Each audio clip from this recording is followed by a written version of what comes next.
Would you feel bored playing an Ace Combat game like this? Well, my missiles aren't tracking even though I'm locked on. Well, this game sucks. It won't let me use bombs on targets. Would you much rather be able to learn how to play like this?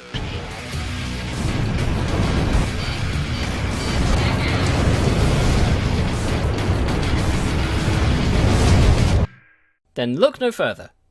Welcome to Ace Combat 101, an initiative aimed at those new to Bandai Namco's arcade flight shooter series. Whether you've played none of the games before, or are rusty after a few years of going cold turkey, this mini-series will be just the thing for you in learning how to fly, read your heads-up display, shoot down enemies efficiently, and think more like a pilot.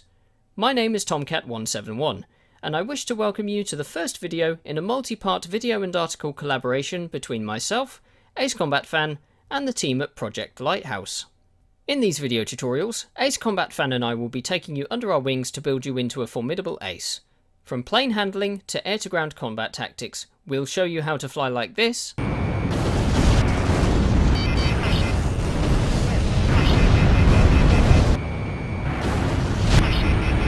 in no time. But don't start counting your kills just yet. We have a lot to cover. We will both be using Ace Combat 6 Fires of Liberation as the foundation for our demonstrations, but the same practice can apply across any Ace Combat game you currently own or intend to purchase in future, including Ace Combat 7. In this first part, I'll be teaching you the basics of the Ace Combat flight model, some traditional aircraft manoeuvres, and how to improve your low-level flying. Ace Combat Fan will be bringing you part 2, which will look at the use of weaponry. Here's a list of chapters you can expect in this video. So if there are topics with which you are already familiar, then click on the relevant timestamp in the description to find out what you need to know. Before we get going, I must lay down one very important disclaimer. Ace Combat is not a simulator. It never has been, and it never will be.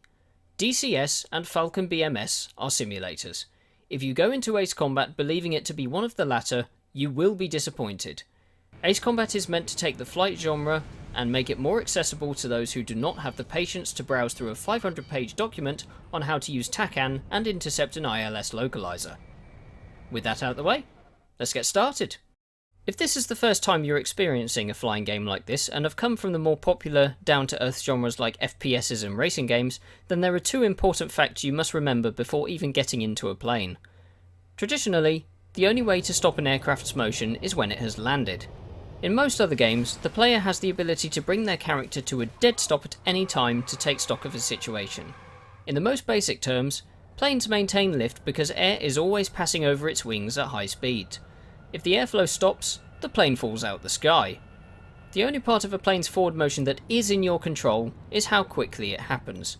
Using the air brakes will slow down an aircraft, but not enough to bring it to a complete stop. Like the first-person shooters and racing games mentioned earlier, most modern games only fully utilise two-dimensional axes for motion, the side-by-side lateral axis and the backwards to forwards longitudinal axis. In Ace Combat, the third vertical axis is a very important part of navigating with your plane.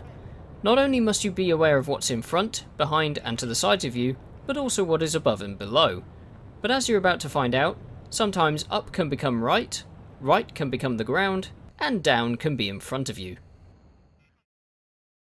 In order to efficiently fly around the map, it helps to understand some basic instrumentation that will help you know where and how you are positioned within it. I have here an F-16C Fighting Falcon, and I'll use it to demonstrate. For now, the control layout is set to what is called Normal in Ace Combat 6, but for Ace Combat 7 has been renamed to Expert. In the first person camera view, you will find a heads-up display, or HUD, littered with what might first appear like jumbled arithmetic. We won't be looking at the weapons today, and the only thing you need to know about the radar for now is that the radar map will show you exactly where you are and what direction you're facing. For now, just keep your attention on the square formation of readouts around the centre of the screen. Don't worry, I'll help decipher it for you. Left of centre is your current airspeed. The unit can be changed between kilometers per hour and knots in the options menu, depending on player choice. At the moment, the aircraft is at cruising speed, with the throttle at idle and flying level. Watch what happens when I kick in the afterburner. And then activate the air brake to come back to cruising speed. It's just like accelerating and braking in a car. Nothing to it. To the right is your altitude. Similar to airspeed, the unit of measurement can be changed depending on player choice, this time between feet and meters. Let's raise and dip the nose and see what happens. As you climb, your altitude increases. And vice versa when in a dive. Just above centre is a compass showing a 3-digit number. This is your heading in radial degrees from 000 to 359. 000 is north, 090 is east, 180 is south, and 270 is west. The number will keep changing depending on the direction you choose to face. Let's turn around and see it in action. If, for example, you are told an enemy is at bearing 135, they are southeast of your position. In the middle, you might notice a thin ladder-like overlay with rungs both ascending and descending in multiples of 5. This indicates the current angle of pitch relative to the horizon. Solid lines mean the aircraft is ascending, broken lines mean it is descending. The ladder also acts as an artificial horizon, remaining completely level with the ground at all times. This can be used to ascertain the aircraft's current attitude and roll angle. Finally, you may have noticed two icons right in the centre of the screen. One has remained perfectly still, while the other tends to wobble during flight. The large W-shaped icon, or whiskey marker, is fixed, and tells you where the aircraft's nose is currently pointing. If you have this icon pointing towards the ground, for example, and don't adjust your heading, you will crash. The second marker is your velocity indicator. It continually calculates and predicts the flight path of your aircraft based on its level of bank, pitch, and speed. For example, if I were to reduce the throttle with the nose up, you will notice that the whiskey marker remains pointed skyward, but the velocity indicator is hovering below it. This means that while the aircraft is nose up, it will continue to fly level because of the low throttle input. If I were to invert, let gravity take hold of the aircraft and not counter it with negative pitch, the indicator will move towards the ground. Speed, altitude, heading, attitude, and flight path. These are the most important things to keep an eye on when first getting used to flying. Bear in mind that the pitch ladder and whiskey marker are only viewable in the two first-person cameras. They are removed in order to declutter the interface when in third-person view. Should you ever become disoriented and unsure of where to go, you can activate the left and right rudders simultaneously to initiate autopilot and bring the aircraft back to level flight.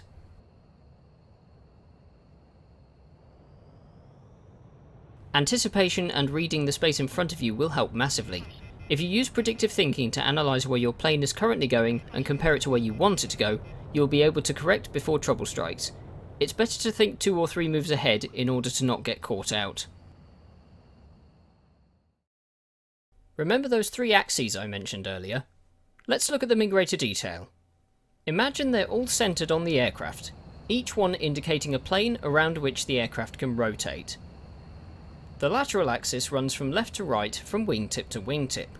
The elevators at the rear of the aircraft redirect the airflow over them, forcing the tail up or down and the nose the opposite way using the lateral axis as a fulcrum, creating pitch.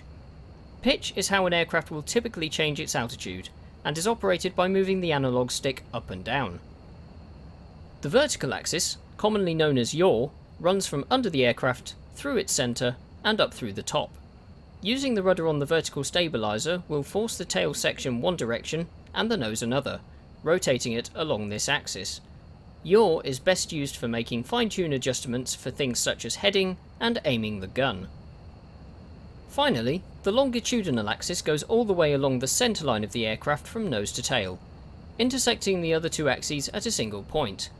When moving the analog stick in one direction, the ailerons on both wings will move in opposite directions, redirecting the airflow over them and forcing the body of the aircraft to rotate around this axis.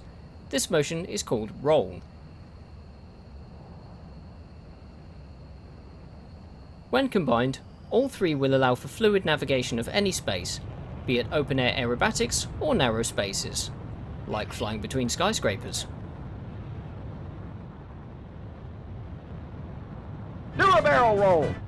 Thanks for that, Peppy, but that wasn't a barrel roll. I'll come back to that a little bit later. Ace Combat games typically come with 2 control layouts, one for novice players that wish to learn the ropes, and one for those comfortable with being upside down. For transparency's sake, I will demonstrate how the novice control scheme works, but the main focus on this video is to introduce new players to using an aircraft's full range of motion with the normal or expert setting. The novice control layout completely removes the need for the vertical or yaw axis when turning left and right, with the function of the roll axis also extremely limited. To turn, the plane will lightly bank in whichever direction indicated by the player, and turn with a motion very similar to a car. The aircraft can still use the rudder for fine left-right tuning when in level flight, but it is disabled while mid-turn to avoid confusing the player. The pitch is the only axis with all of its freedom still intact. Full and half loops can be easily pulled off by holding the stick down. When inverted, however, the aircraft will automatically level itself. As you've seen, the novice control scheme is definitely the best way to integrate yourself into the basics of flight if you have no prior experience. However, control of the aircraft is limited, meaning the ability to manoeuvre to the fullest extent is hindered, and, to a degree, so is the experience of gameplay. Despite its steeper learning curve, I would always recommend that a transition to the expert control type be made as soon as possible, for with practice comes proficiency. So by now you should have a grasp of understanding the space around you, the ways your plane can move, and why the normal or expert control scheme provides greater freedom of movement. So now that you know this, you can just jump into an A-10 and throw down in a massive dogfight, right? Just like the saying, every dog has its day, every plane has its perks. No two aircraft in Ace Combat will handle the same despite the arcade-like flying model, so as well as being able to fluidly fly in the space around you, it's also important to get to grips with how different planes will act within it. Aircraft in Ace Combat are given numerous statistical values that determine how they handle. For most Ace Combat titles, there are 6 stats in total: speed, mobility, stability, defense, air-to-air, and air-to-ground. In this video, we only need to look at 3 of them. The speed stat indicates how badly your plane will disintegrate when you crash. The speed stat speaks for itself, quantifying not only the top speed of the aircraft, but also its rate of acceleration. Here's a drag race between an F-15E with a high speed rating and a slow speed F-117. The footage is at double speed.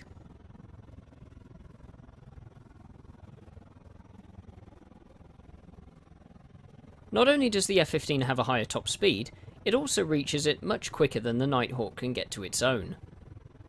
The Nighthawk in this case is so slow that it hadn't even reached its top speed by the time I stopped recording the Eagle. For missions where enemies are spread across the map, a faster aircraft is recommended, whereas for missions that involve tightly packed groups, sometimes having a slower aircraft means more targets can be destroyed in a single attack run instead of being forced to overshoot and having to turn around. An aircraft's mobility relates to how quickly it can roll, pitch, and yaw, but a plane with high mobility doesn't necessarily mean it's good at all 3. For example, this F-15 has good roll and pitch, but the rudders aren't all there. On the A-10, however, it doesn't pitch too well, but the rudders are some of the most powerful. Don't go thinking that the highest tiered aircraft will always be the most nimble. Looks like we need another race. On the left is the best aircraft in Ace Combat 6, with a low mobility DLC skin. On the right, a mid-tier Rafale with a high mobility skin. One full turn to the right, go!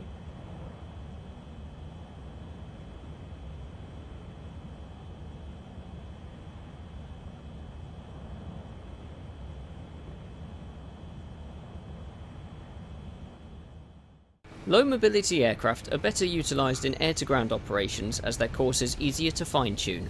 High mobility aircraft are much better suited for air-to-air combat due to their ability to outrun and outturn enemies. It's all well and good having a plane that can turn on a dime and go faster than a speeding bullet, but it won't amount to much if it's as unpredictable as Shia LaBeouf's next publicity stunt, will it? That's where stability matters. It informs a player as to how well or badly the aircraft will respond to control inputs, as well as how it handles low speeds. In an aircraft with high stability, the roll and pitch will respond as asked by the controller without oversensitivity or twitchiness.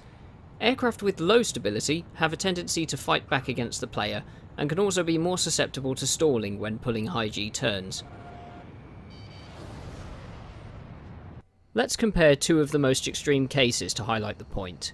These two DLC skins have both the best and worst stability ratings for aircraft in Ace Combat 6. When I roll the Hornet on the bottom, it will only move as much as has been demanded by the player, with no extra inertia acting on the airframe. The F-16 at the top, however, is so unstable that it will continue to roll even when there is no input from the controller. Bear in mind these are two extreme cases. Most normal aircraft will have a smaller margin for instability, but enough for a player to notice. Now that we know everything there is about aircraft handling, let's have a look at how we can put this learning into practice. I feel like upgrading our plane, don't you? Now let's assume that you've just moved from novice controls to normal or expert. But now that every part of the plane is under your control, you're worried you'll immediately start flat spinning like Maverick did in Top Gun. As stated before, Ace Combat is anything but a simulator. You can throw your plane into ridiculous 10G turns and the plane won't lose control, the pilot won't black out, and the wings won't suddenly snap off. Realism is not what matters in Ace Combat. What does matter is feeling like you're the most badass fighter pilot that the strange real world has ever seen. This time, we're in a Sukhoi Su-33. It's more agile than the Falcon in all aspects, and a good platform to show off some quick moves. In the novice controls, the plane was simply turning because you tilted the analog stick left or right. Turning with the normal or expert controls is just as simple, and it's done in two stages. When you've decided in which direction you would like to turn, simply roll the aircraft so the top of the fuselage is facing that direction, then just pull up as if you were performing a loop. The best part of turning this way is that you can use as much or as little roll as possible. You can remain parallel to the ground, or you could make your plane arc up and then down in one motion. The possibilities are endless. As an added perk, the rudder is fully open for use while turning, unlike when using the novice scheme. In the majority of cases, and especially when compared to high G, your plane will pitch up faster than it can pitch down. Negative pitch should only be used to fine-tune your attitude or your aim. For the next few manoeuvres, I'll be using these runways as a reference point so that you can see just how the plane's direction changes before and after each is performed. The loop is always the best place to start, and can be performed with novice controls just as well as it can with expert. All you have to do is pull the stick back, allow your plane to pass through the vertical, go inverted, then descend and level out on the same course you had upon starting. This move is best used when trying to get an enemy off your tail without ultimately changing course or altitude. It's like performing a turn, but upward.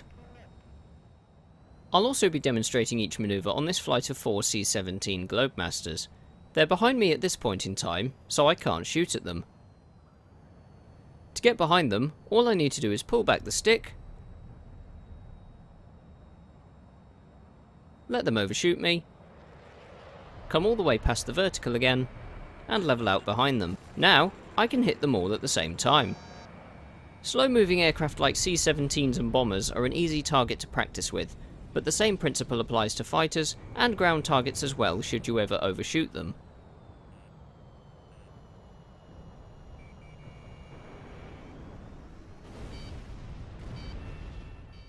Let's assume you've cleared out some priority targets at low level, but there's a straggling aircraft above that you missed. You could immediately climb up to meet them and then end up wasting a few extra seconds getting tangled up, or you could be a bit more methodical and use the Immelmann turn. The Immelmann turn is extremely easy to grasp. Start off as if you were performing a standard loop, but once you're inverted and facing the opposite direction, roll back out to level flight. The Immelmann turn is a great way to quickly change direction and increase your altitude. Because the plane is fighting against gravity during the climb, your airspeed will drop, so make sure to add a bit of throttle to avoid a stall. Here we are at the C-17s again. I'm here at low altitude, with the Globemasters above me and travelling the opposite direction. My plan is to pop up behind them once they've passed and take them all out in one fell swoop. Using the radar, I'll determine when they've passed directly over me, and pull up. Now I'll level off and unleash hell.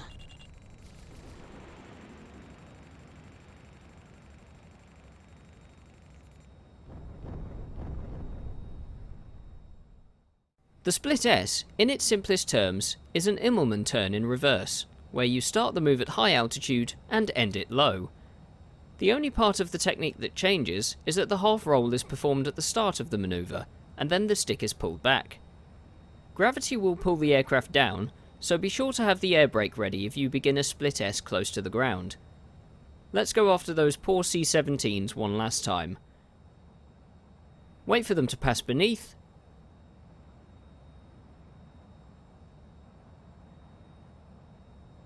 Invert and begin to descend. Level out, and turn them to scrap.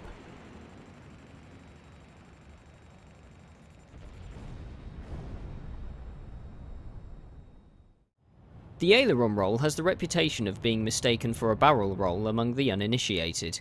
In matter of fact, the aileron roll has little to no effective use in combat, as the aircraft is not changing course, altitude, or speed, and is more of a flashy move shown off during air shows. In its basic form, the aileron roll is performed simply by putting the aircraft through one full roll to either the left or right. If any benefit of performing an aileron roll can be plucked from thin air, other than it looking cool, it would be that it helps to evade machine gun fire. Missiles, not so much. The actual barrel roll is like an aileron roll, but it can actually be of use in a dogfight. It adds the use of pitch to make it look like the aircraft is rolling around the inside of a barrel, hence the name. The best way to practice performing a barrel roll is to have something to mark the point around which to pivot, like a bridge.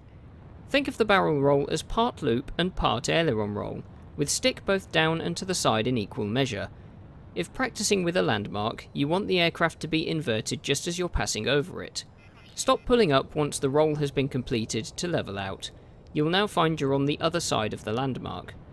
It's a tricky move to grasp from the start, but with practice you'll get it in no time.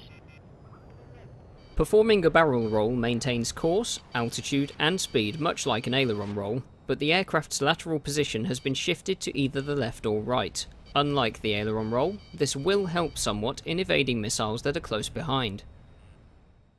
Ace Combat 6 introduced a new manoeuvring feature that has since been adopted as standard. Turning by just pulling up is the typical way of doing things. But what if you had a missile on your tail, and just pulling up won't get rid of it? That's where the high G turn could save you. The high G turn will make an aircraft pitch at a much faster rate, but at the expense of much faster loss of airspeed. Keep an eye on your speed when performing a high G turn, because otherwise you might stall before escaping danger, and leave yourself a sitting duck. In Ace Combat 6, high G turns are activated by pressing the throttle and air brake simultaneously while turning. In Ace Combat Assault Horizon, it was done by holding just the air brake while turning. In Ace Combat 7, both options are available to the player and can be selected in the options menu. That's it for the bare basics of combat manoeuvring. After a little bit of practice, you'll be able to combine all of these moves together and flow like water through any open combat area. But what if we narrowed the margin for error? What if we made it so that your manoeuvring space is limited? The concept of going Mach 2 under 500 feet while upside down, flying on the complete edge of control and then making a fool of yourself by crashing is one of the greatest discouragements to new players, but at the same time can provide some of the greatest testaments to your skill if pulled off. Low-level manoeuvres aren't as complex to grasp as some might believe. It's all a matter of how far you're willing to stretch your comfort zone. As I demonstrated in the earlier chapters, gravity is very loosely simulated in Ace Combat, and the greatest risk of this is at low altitude. Inverting and not providing counter input will put you in the ground quicker than you can say, "Oh crap!"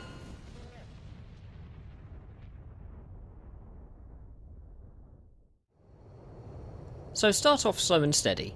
First get used to travelling at a manageable speed in an open area, then simply roll the plane from side to side, pausing every so often to see how it reacts, and using the velocity indicator to determine where the craft wants to go at certain levels of bank. Once comfortable, mix it up a bit. Try flying around obstacles. Try flying level and performing one full roll without stopping. The plane will descend slightly, but not enough to put you in danger. This will help you get used to the feeling of being inverted even for a few fractions of a second. After that, move on to an area a little more constrictive, like a mountain range. In the bottom of the valleys, there's nowhere to go but forward. Use these long corridors to practice using the rudder and small levels of roll to correct your course. And if you really feel up for it, try a narrow and winding ravine. Not only will you get used to fine course correction, you will also get acquainted with performing quick and heavy changes in direction. Again, start slow at first, but start picking up the pace if things get too easy. Finally, for the ultimate test, try a tunnel, where any false moves are made at one's peril. Slow and steady wins the race, but if you want to feel like Lando Calrissian escaping an exploding Death Star, be my guest and gun that afterburner. But while low level and restricted flight can feel great when mastered, it also has one major drawback.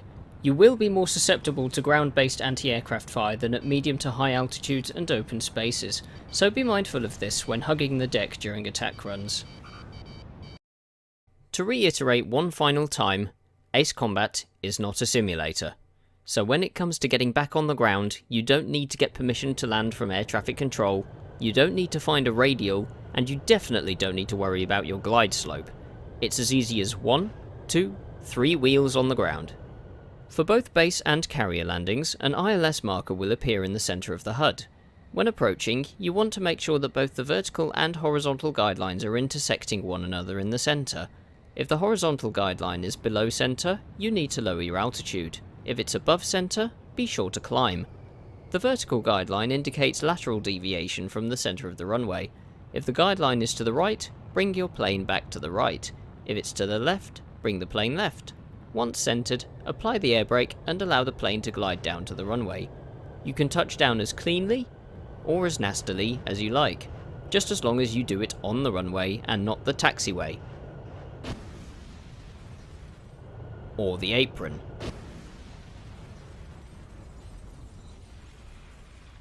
If you want that extra little look and feel of realism, you can feather the throttle to raise the nose and place the velocity indicator along the runway. This will make your landing look smoother and more like reality. Ultimately, the choice is up to you. In Ace Combat 6, you're able to land on runways that have been captured by friendly forces mid-mission, but this function won't be available in Ace Combat 7, so we won't be looking at it. In the real world, landing on an aircraft carrier is said to be one of the most difficult tasks ever. In Ace Combat, it's anything but. The only difference between landing on a carrier and landing on a runway is that the carrier deck is programmed to act as a greater braking force on the aircraft in order to mimic the arresting cables on a Catobar ship. Line up the ILS markers the same way you would with a runway, and aim for the aft of the deck. Don't come in too fast though, because you might have a close call.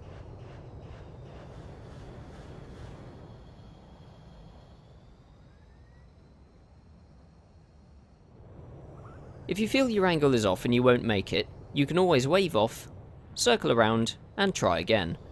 Don't worry too much about how the landing looks. The LSO won't lambast you for being a little high all the way, slightly overshooting the glide slope at the start, not calling the ball, having too much power in the middle, and settling at the ramp. When departing from either a runway or carrier, the aircraft will already be lined up and ready to go. For runways, simply hold down the afterburner,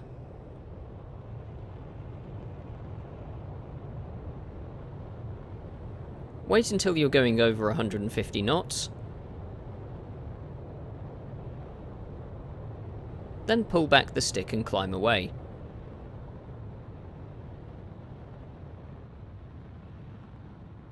Once you pass a certain altitude, the game will take over and place you back into the mission.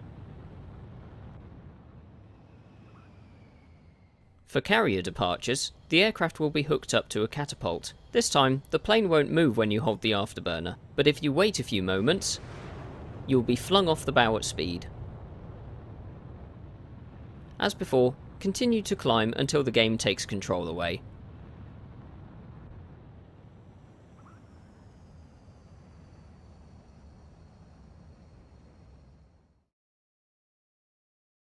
That about wraps it up for the basics of flying in Ace Combat, and in fact for this first video segment of Ace Combat 101. If you're new to Ace Combat, or are returning after a hiatus and have come across this video, I hope that the information within has been of assistance in understanding the controls and learning how to fly quicker than if you were going into it blindly.